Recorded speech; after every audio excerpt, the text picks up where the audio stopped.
Today we're going to have a quick walk around our newly acquired Virago 535 1997.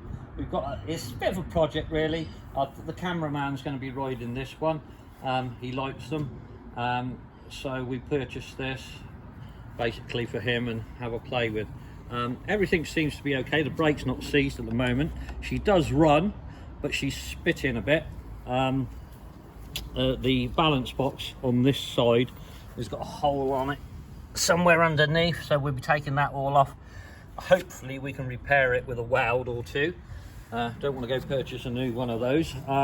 It's only done 12,500 miles on the clock.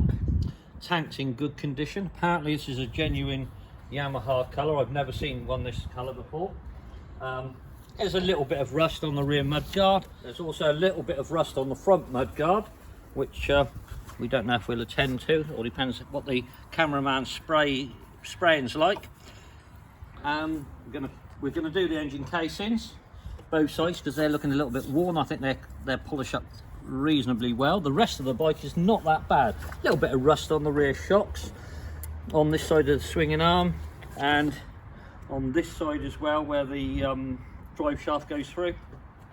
But seat's good, Nick. Overall, it's not bad. So look out for our videos. Thanks for watching.